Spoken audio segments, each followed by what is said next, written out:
listen to the news report about a robbery and then complete the notes from the detective's notebook. First, you have some time to look at questions 1 to 6.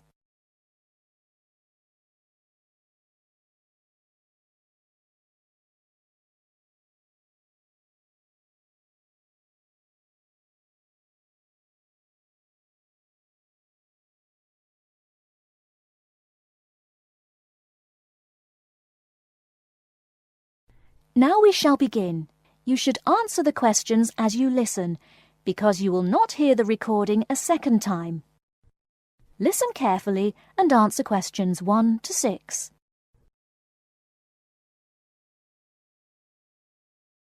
There has been an armed robbery this morning at the Halifax Building Society's branch on Edward Street.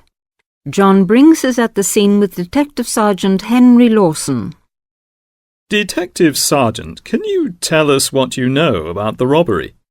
Yes, the raid took place this morning shortly after 11:30 when a man accompanied by a woman went into the offices of the Building Society and asked to see the manager.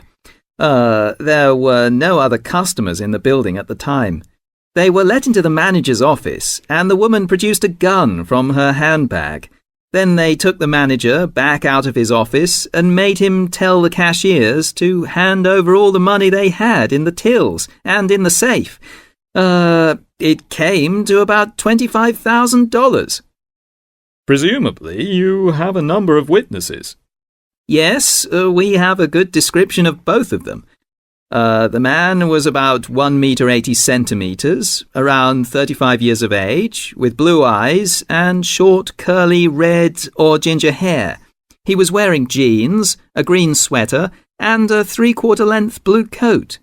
When he spoke to the cashier when he came in, he called himself Mr. Erickson, but we doubt whether that is his real name.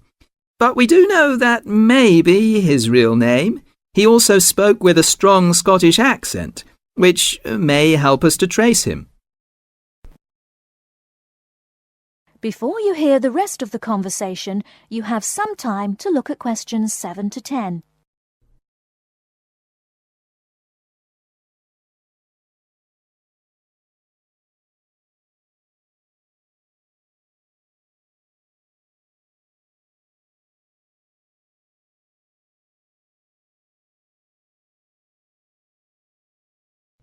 Now listen and answer questions 7 to 10.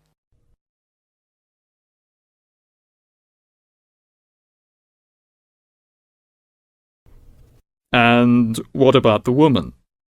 Now, she is in her early 20s, slim and quite tall, about 1 meter 70 centimeters. She was wearing a long white raincoat, which was quite loose-fitting, and which she didn't take off. She had a beige handbag, which they used to hide the gun in. She's got straight, shoulder-length blonde hair, blue eyes, and like the man, has a noticeable accent. Do you have any other information? Yes, the car they used was seen by 2 or 3 people. It's a blue or dark blue Ford Escort, and we have the registration number. And it's G595ERI. I'll say that again. It's G595ERI. Now, the car was stolen from Bishopstone just over a week ago, so if anyone has seen it in the last week, we would like to hear from them. We also know that the car's front left headlight was broken when it was stolen, and is still broken, we think. So, you would like information from the public about the car? Yes, and the people. We're appealing to anyone who thinks they may recognise the 2 robbers or know anything about the car. We've set up an incident room in Swindon and the telephone number is 774529. So we would like people to ring us if they have any information. And of course, all calls will be dealt with in the strictest confidence. Thank you very much. Thank you. And the number again, if you have any information, is 774529. And now back to the studio. That is the end of part 1. You now have half a minute to check your answers.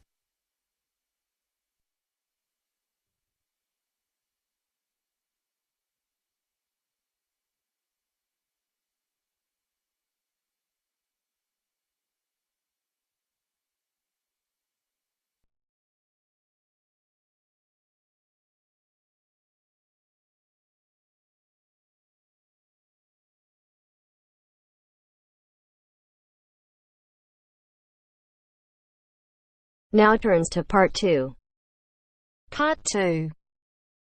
You will hear a telephone conversation about a job vacancy.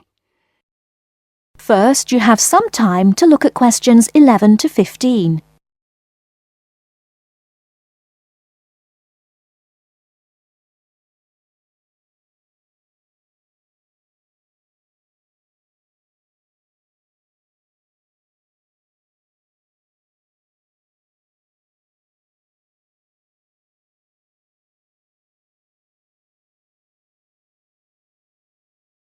Now, listen carefully and answer questions 11 to 15.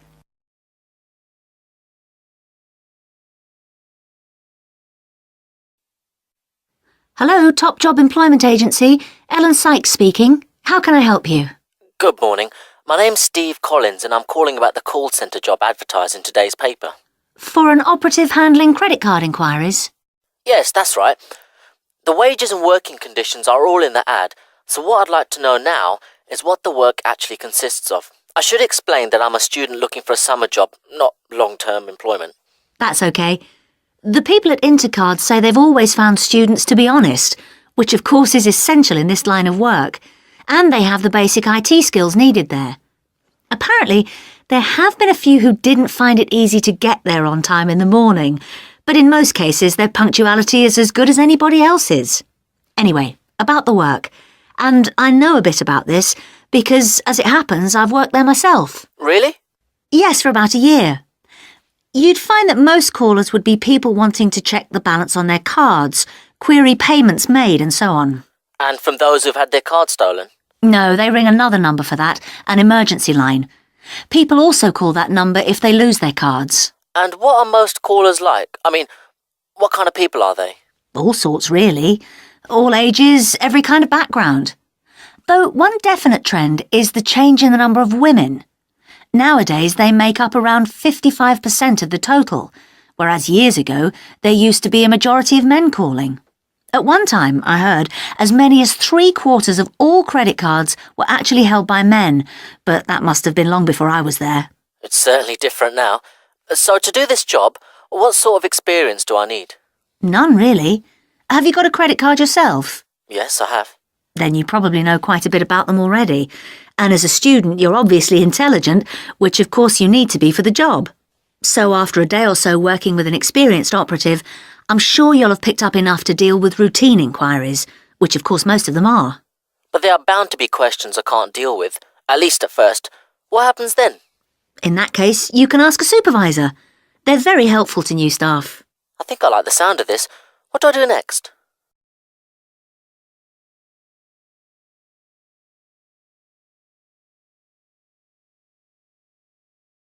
Before you hear the rest of the talk, you have some time to look at questions 16 to 20.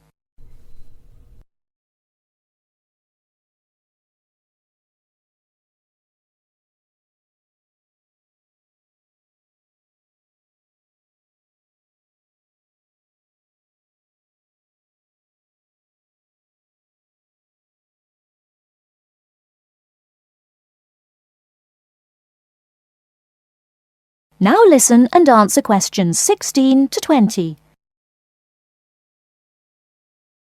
Can you get over there for 9:45 on Monday morning for an interview? Definitely, yes. Whereabouts are they? In Riverside Business Park. Do you know it? Yes, I've been there once. How do you usually travel? By bus. Right. So you take either the 136 or 137 to the bus station, and when you come out of there, you turn right. Along Orchard Road, that is. The road from the railway station? Yes, that's right. You go past the petrol station next to the car dealers, then carry on down the road. Do I take the first left at the main car park? Well, you could do that, and walk up Newfield Avenue alongside the shopping centre, but it's a long way round. I'd suggest continuing along Orchard Road with the water company and then the insurance offices on your right. They used to be local government offices, by the way. Yes, I remember those. And you keep going until you reach the advertising agency. Now, facing that is a small road called Cherry Lane. There's a newspaper office on the corner, and opposite that is a big hotel, so you can't miss it. And how far down that road is it? Well, they aren't actually in Cherry Lane. You walk as far as the next junction and turn right into Almond Drive at the mail centre. Intercard is in the third building on the right, between the airline offices and the shipping company. Fine. I'll be there on Monday. Thanks very much. Bye. Good luck. Bye.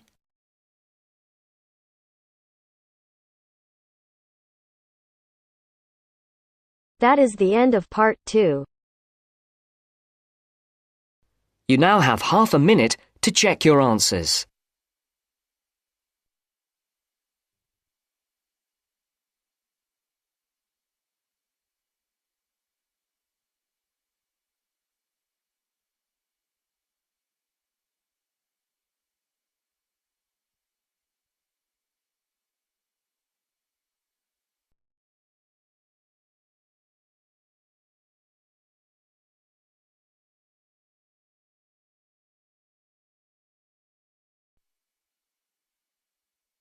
Now turns to part 3.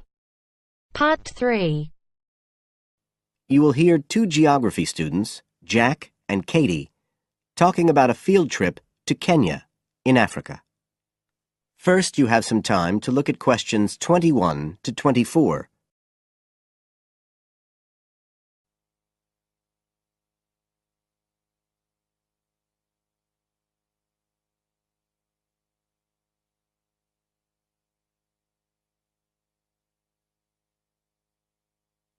Now listen carefully and answer questions 21 to 24.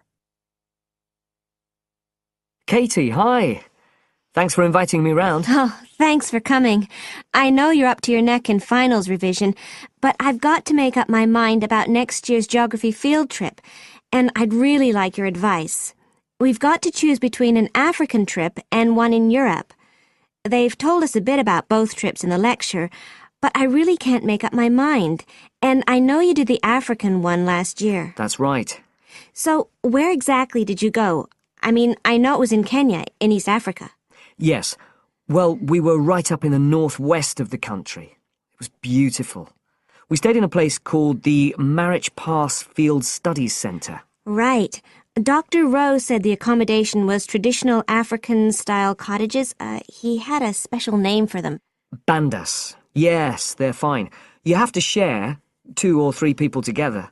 They're pretty basic, but you have a mosquito net. They don't provide spray, though, so remember to take plenty with you. You'll need it. And there's no electricity in the field centre. You'll have hurricane lamps instead. They give a good light. It's no problem. What about places to study? Dr. Rowe said there was a library? Yes, but it's quite small. There's a lecture room as well, but most of us worked out in the open air. There are plenty of places outside, and it's so beautiful. You're right in the middle of the forest clearing. I gather it's a relatively unmodernized area. Definitely. They actually set up the centre there because it's on the boundaries of 2 distinct ecological zones. The mountains, where the people are mainly agriculturalists, and the semi-arid plains lower down, where they're semi-nomadic pastoralists. Before you hear the rest of the conversation, you have some time to look at questions 25 to 30.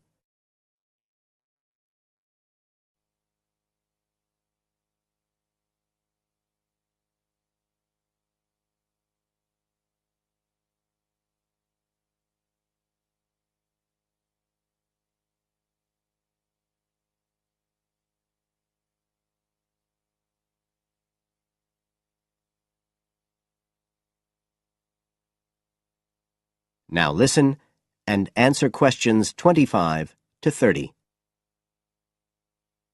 So, how much chance did you get to meet the local people there? Did you get the chance to do interviews? Yes, though we had to use local interpreters, but that was okay. Then we did field observation, of course, looking at environmental and cultural conditions, and morphological mapping. What's that? Oh, looking at the surface forms of the landscape, the slope elements and so on. What about specific projects? Yes. After the first 2 or 3 days, we spent most of our time on those. We could pretty well do what we wanted, although they all had to relate to issues concerned with development in some way. People did various things, Some were based on social and cultural topics, like the effect of education on the aspirations of young people, and some did more physical process-based studies, looking at things like soil erosion. My group actually looked at issues relating to water, things like sources such as rivers and wells, and quality and so on. It was a good project to work on, but a bit frustrating. We felt we needed a lot more time, really. Right. Dr. Rowe did say something about limiting project scope. Yes, he told us that too at the beginning, and I can see why now. What else? Well, we had some good trips out as part of the course. We went to a market town, a place called Sigur. That was to study distribution. And to look at agricultural production, we went to the Weiwei Valley. That's an important agricultural region. And what about animals? Did you have a chance to go to a national park? Sure. We did a trip on the last day, on the way back to the airport at Nairobi. But actually, there was lots of wildlife at the field centre. Vervet monkeys and baboons and lizards. It does sound good. It was excellent, I'd say. In terms of logistics, it was very well run. But it was more than that. I mean, it's not the sort of place I'd ever have got to on my own. And it was a real eye-opener. It got me really interested in development issues and the way other people live. I did find it frustrating at the time that we couldn't get as far as we wanted on the project, but actually I'm going to follow it up in my dissertation, so it's given me some ideas and data for that as well. So you'd say it was worth the extra money? Definitely. That is the end of part 3. You now have half a minute to check your answers.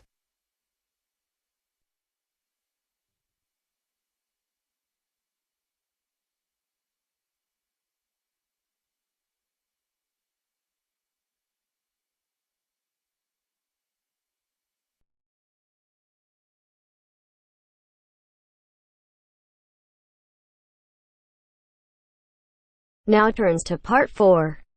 Part 4. You will hear a wildlife expert giving a talk to a group of bird lovers in the UK about a species called the tawny owl. Before you listen, you have some time to look at questions 31 to 40.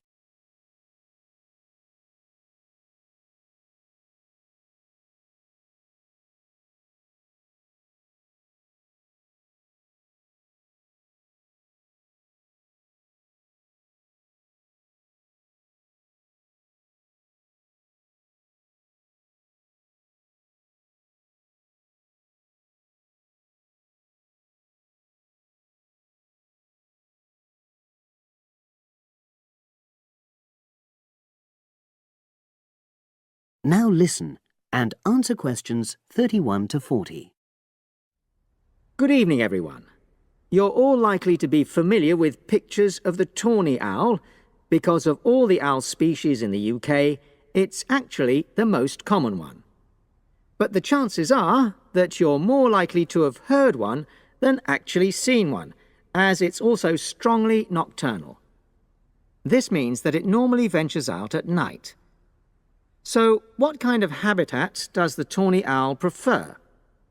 Well, a survey carried out in the 1980s confirmed that this owl is most likely to be found in woodland. If you look at a map of tawny owl distribution across Britain, you'll only see gaps in the treeless marshy areas of eastern England and in some of the more upland parts of northwest Scotland. However, you can sometimes find populations of tawny owls in urban areas too, either in parks or in large gardens. The tawny owl shows some obvious adaptations to its natural habitat. For example, both its wings and its tail are short, which helps it to maneuver through the trees. Also, the bird's plumage is a mixture of brown and grey, and this provides suitable camouflage for when the owl perches up against a tree trunk. Then there are its large eyes. The tawny owl's visual capacities are considerably better than those of humans, and although it can't see in complete darkness, it's sufficiently well equipped to be able to navigate its way around woodland on all but the most overcast nights. Another factor that contributes to the tawny owl's success as a hunter is its excellent memory of the layout of different areas. If you combine this ability with the owl's strongly territorial and sedentary nature, most populations of tawny owl are sit-and-wait predators, you realize that it has a good opportunity to predict where prey might be found. Finally, as well as having large eyes, the owl's sense of hearing is excellent, and this helps it to locate potential prey as it sits on its perch.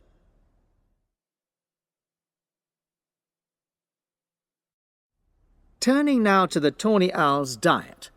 Woodland tawny owls feed mainly on mammals, especially small ones, such as wood mice and bank voles. But they'll also take things like frogs or bats, or even fish, if they happen to be available. In urbanized landscapes, the owls seem to prey more on birds. So there are some differences there. Let's just look briefly now at survival rates in the tawny owl. Young tawny owls face a difficult time once they leave home, and 2 out of every 3 are likely to die within their first year. So, with such high mortality levels, it's a good job that established breeding pairs can produce young over a number of seasons and maximize their chances of passing their genes on to the next generation of owls. I've already mentioned the sedentary nature of the tawny owl, but it's not just adult tawny owls that are sedentary in their habits. Young birds, dispersing away from where they were born, rarely move far. The average distance is just 4 kilometres. There also appears to be some reluctance to cross large bodies of water. The owl is absent from many of the islands around our shores, with only occasional sightings in Ireland and the Isle of Wight off the south coast of England. Right, well, now I'll show you some photographs that have been taken in one or two of the... That is the end of part 4. You now have half a minute to check your answers.